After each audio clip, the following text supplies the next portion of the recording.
Welcome to the Vandy Sports Podcast. I'm your host, Chris Lee, doing this a little differently today. Some of you are going to see actual video on YouTube of myself and my co-host today, Joey Dwyer. Joey joins us on the guest line that's sponsored by Sutherland & Belk, a family-owned injury law firm. If you or a loved one has been hurt in an accident, give Taylor or Russell a call at 615-846-6200. See what your rights are and if they can help. Of course, our podcast, part of the 440 Sports Network. Anyway, Joey, there's never an off season at Vandy Sports anymore, as you are coming to find out. And our hot topic as we get into July, we're doing this on the 3rd, is the MLB Draft. And we've got a lot of topics to cover. We've also got the transfer portal. And let's start there. You had a good story on Sawyer Hawks, the right-handed pitcher who committed to Vanderbilt from Air Force. Also, Jaylen Davis, who transferred from Samford. That happened over the weekend, a big bat that they need. First of all, welcome to the show. And let's just start with Sawyer Hawks, who closed at Air Force, and I would presume would plug right into the back end of the Vanderbilt bullpen. Yeah, thanks for having me. Nice to do it on video. I think we've had this in mind for a while, but finally starting it out. Good time to start it. A lot of action for baseball, as you'd expect at this point in the year, but what I hadn't expected with Vanderbilt would be this active in the portal. It's landed two guys, Sawyer Hawks and Jaylen Davis. We'll go with Hawks first. Talked to him a few weeks ago after Vanderbilt added him. He's a closer who has a fastball and a curveball primarily, but is working on changeup. He told me in the Cape, and in the Cape he's been really solid. Pitched 6 innings. I think he only gave up 1 run, 3 hits. So has had a good summer. Had 8 saves at Air Force this year. 2.84 ERA. That fastball is going to sit in the low 90s. Curveball is going to sit in the low 70s. The changeup that he's working on was probably sit in the low 80s from what I've seen. So I think it's a nice guy who, if they lose some guys that maybe we expect them to lose in the MLB draft, will be helpful. I don't know if he's going to be their closer. Depends on what happens in the draft, I assume. But I think he'll be definitely a high-leverage bullpen guy right away for them. I'm trying to remember his story. Where did he go to high school? I'm not 100% sure. Air Force, though, I think is a place where it's interesting to take a transfer from there because I guess baseball is not really their only focus. So a guy like Skeens got a lot better when he left Air Force, and I think. Oh, I knew it was Lakeland, Florida. I'm sorry. I was like, I know where this kid's from. I just can't think of it. So there you go. So yeah, he was a kid. I mean, like Air Force is not going to have a lot of kids that are super highly regarded prospects, but they have had a nice little recent history of developing pitchers. Of course, Paul Skeens, the guy that was on Vandy's radar a year ago, who just won a lot of National Player of the Year awards. And, of course, now he is going to go very, very high in the coming MLB draft, which we'll get to in a minute. But, yeah, it'll be interesting to see where he slots in. I think the bats are where everybody was looking for them to add someone. And the Davis commit, that's one that had been on my radar for a couple of days.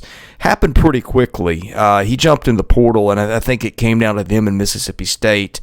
I don't think he stole any bases last year, but he was a middle infielder at a Samford program that it really has had an eye for finding talent. He played at Cookeville High School, I believe it was.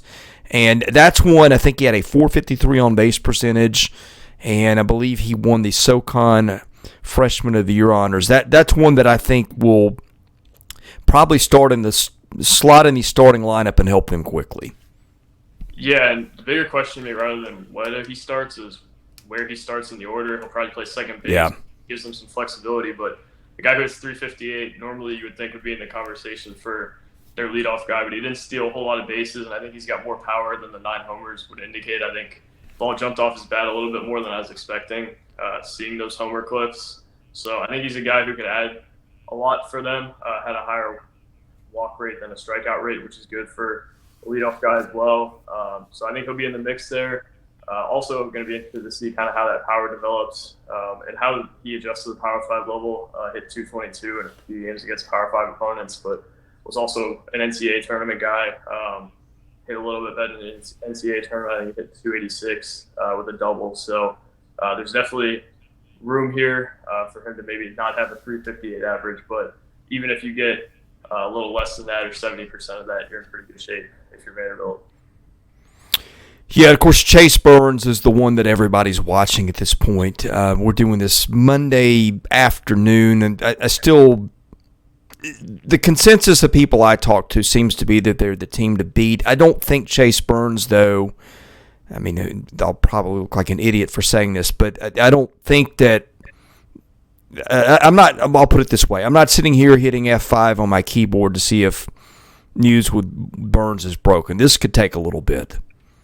Yeah, I'm not sure something's imminent either, but I do think Vanderbilt's certainly more in the mix than you would think if you go on Twitter and see TCU, TCU. I think Vanderbilt's in the mix here, and for good reason. He was a Vanderbilt fan growing up, and I think that would probably vault them into one of, if not the best rotation in the SEC with him, Holton, and Devin Futrell, and then have a midweek starter who's pitched SEC games before.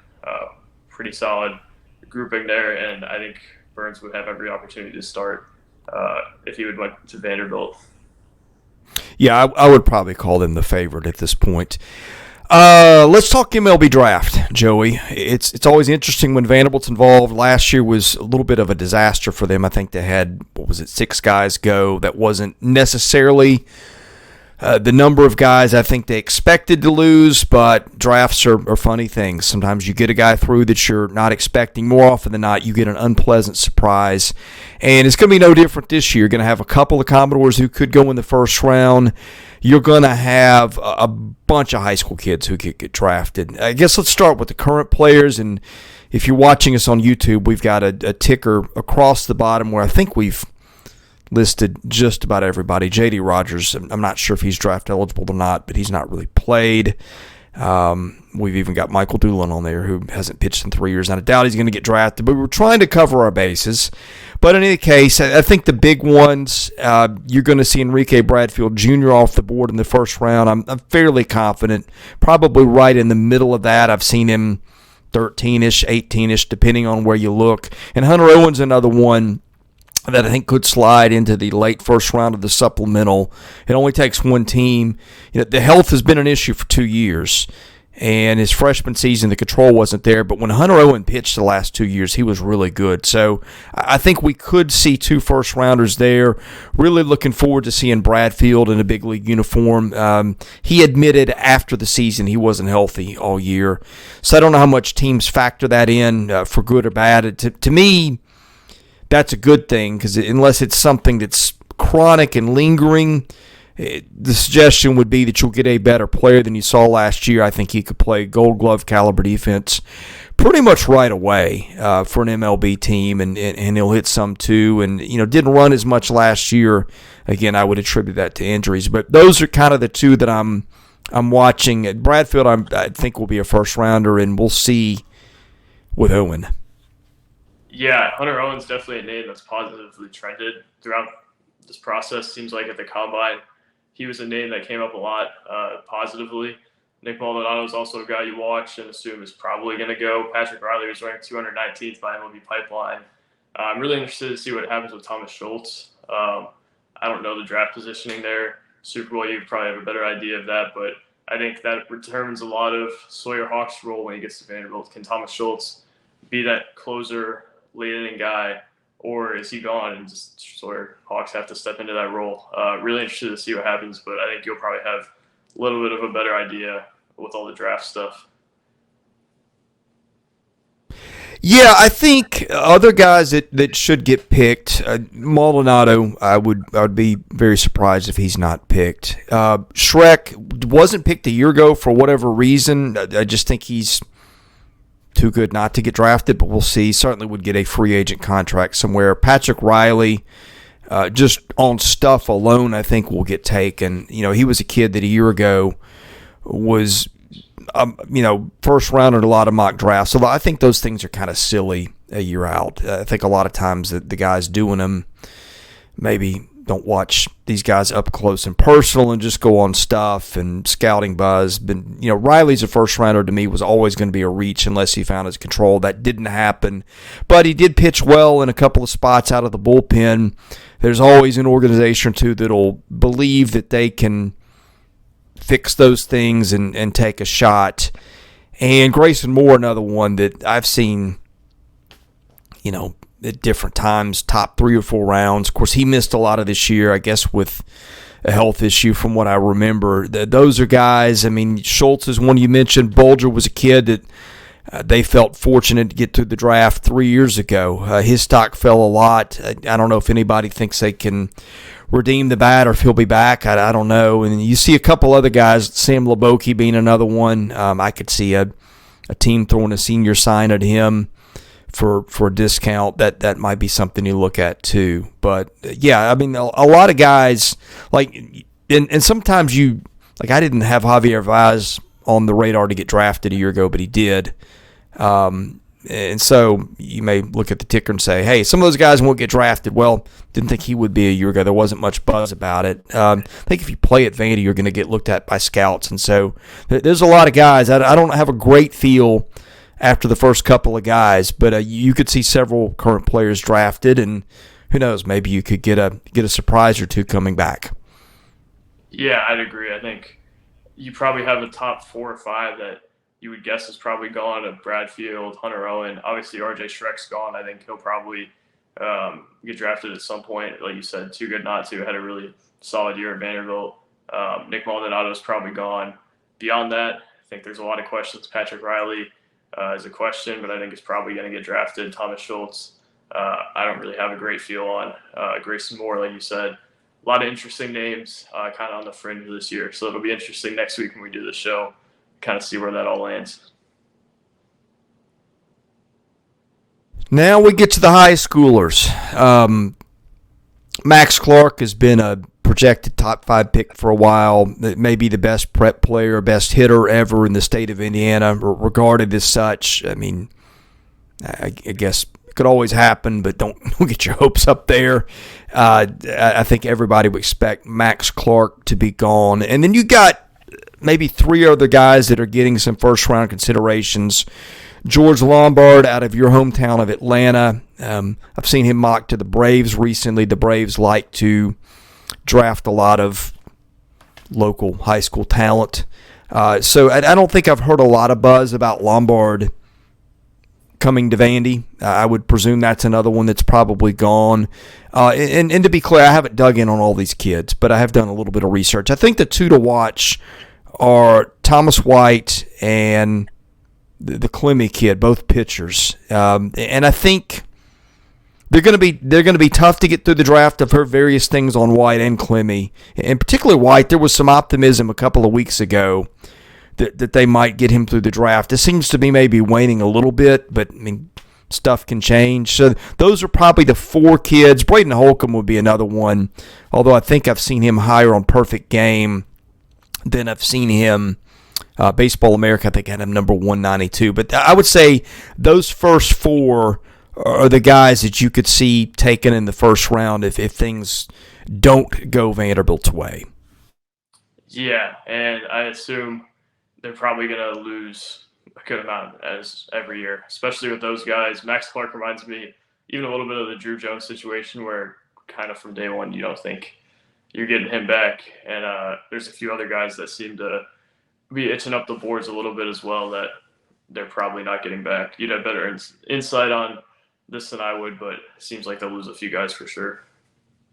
Yeah, mine doesn't go as deep as it has in normal years. One of the last pods we did, everybody knows my time on this is a little more limited. If things go well this time next year, you're going to be helping me out full time, doing a lot of this yourself, which I'll be helping you with too. But in any case, yeah, I think the next tier of names I'm looking at, we mentioned Holcomb, who's a high school lefty, Ethan McIlvain, Chris's brother from my neck of the woods here locally in Franklin.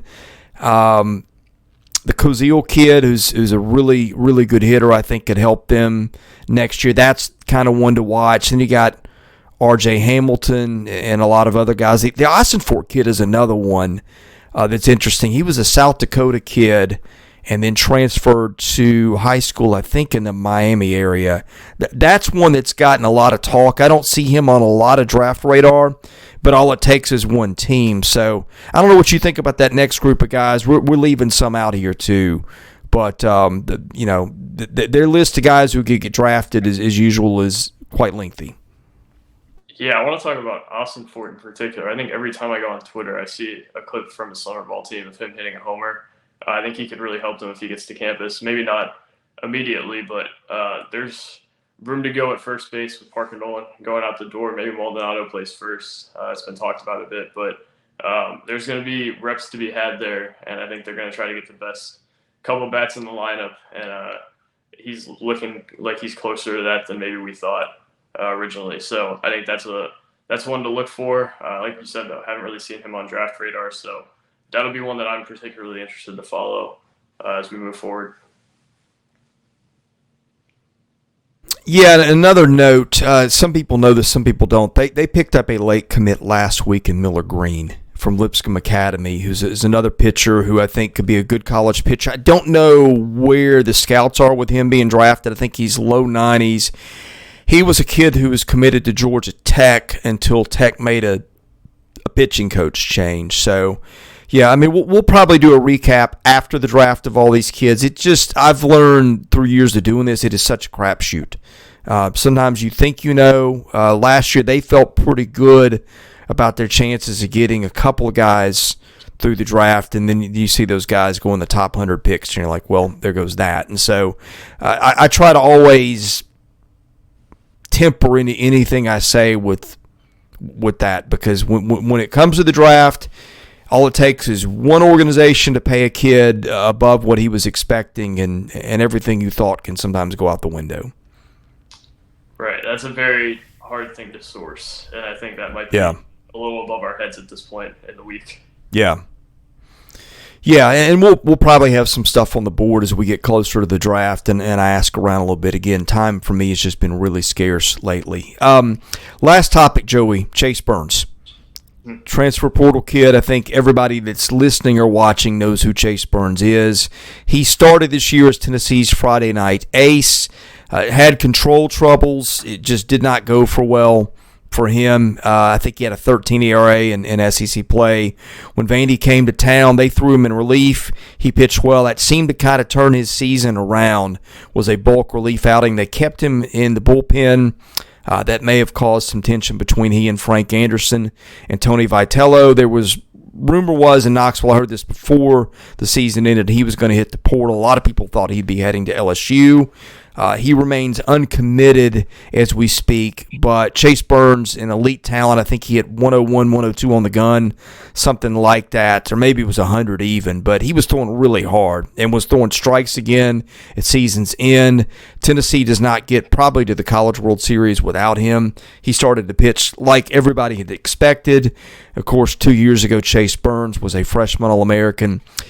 That's the one that, again, that we're watching. I don't think that's going to drop anytime soon, but that's the next thing. And I think if they can land Chase Burns, and I think they got a good shot, I don't know. That's you could probably pencil them in as another top 5 team. I know people will say the bats, but and that may be a question. I think they probably need another bat or two, and I wouldn't be shocked if they get them. I don't have any intel on that at the moment, but I know they've been pursuing several in the portal pretty hard. But with or without the bats, Chase Burns would, I think, make this a top 5 preseason team.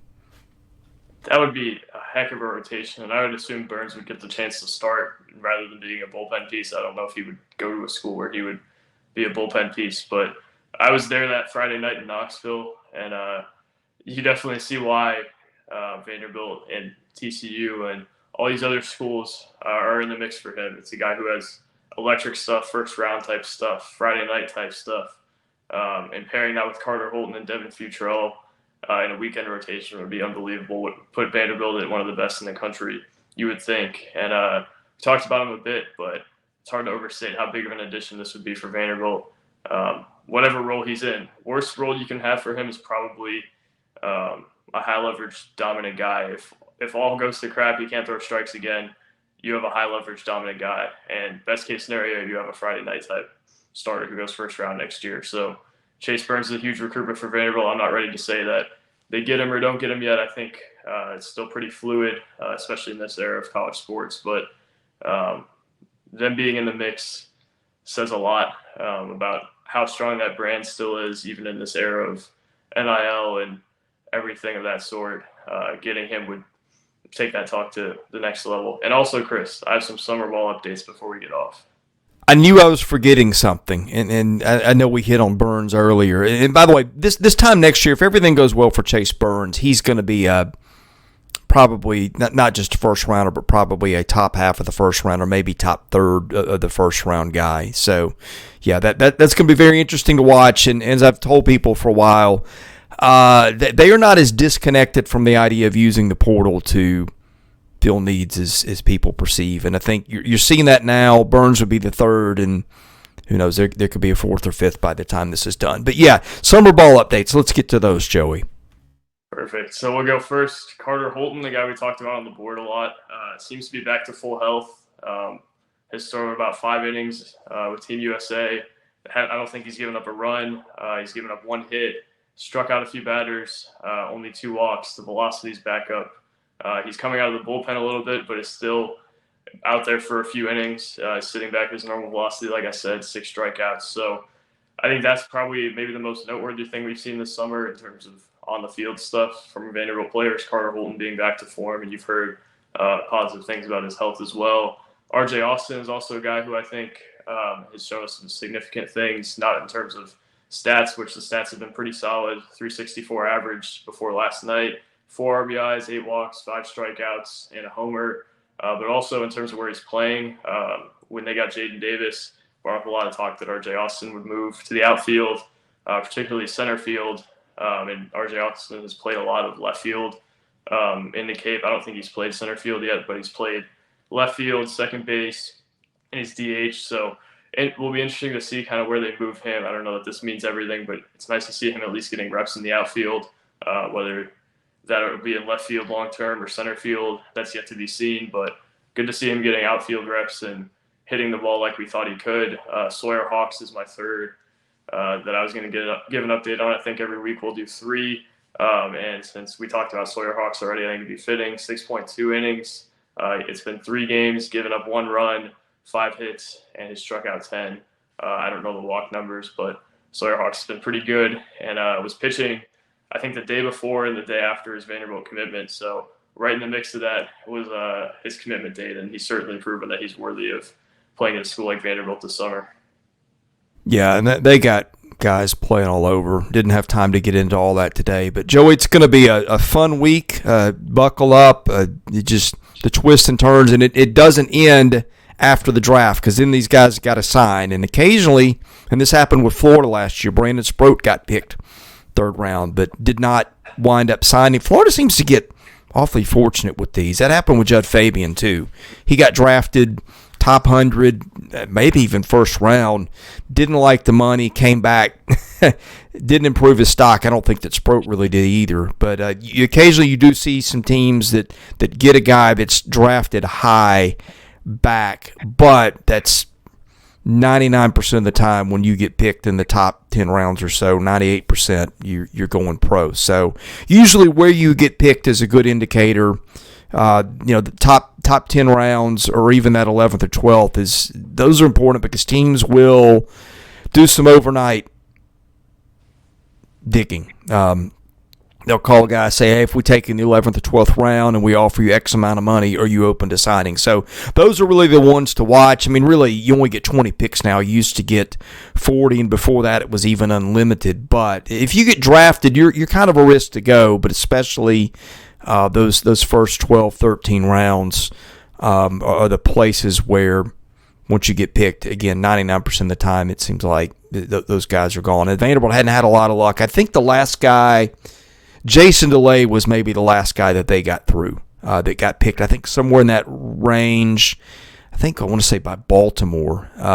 He didn't go through, ended up going back, coming to Vanderbilt, having a pretty good year, and got picked by the Pirates, I believe, who he has played for at times this year. So, in any case, yeah, going to be interesting. We'll probably have a recap next week after the draft and go through some things and let people know how it shook out. But looking forward to seeing how it goes between now and then. Yeah, for sure. And Jason DeLay is on my fantasy team, so yes, he has a few times this year. Before we get off, it would be uncharacteristic of me to not mention something basketball-wise. I'll be watching Tyler Tanner, Vanderbilt target, play at 6 in Peach Jam today on the computer. So That's my basketball word, and we're out of here. And we'll do a basketball update a little bit later in the summer. We're going to get through the draft. We're probably going to do one of these every week or maybe 2 weeks till about the time fall camp starts, which there's only a few weeks left in July. So, but by the time we hit, the camp is going to start the last week of July because they played that early game in August. So, just to update folks, we'll try to do something maybe once a week as things happen in whatever sport. Certainly, there'll be another draft podcast, and that's probably going to be it. And hopefully, once we get to August, we're going to pick these back up again and start having a few a week. That's going to be based on funding, which we're still working on, but hoping to get there. So, Joey, thanks for joining us, and we look forward to catching you again whenever we do this next. Yep, thank you.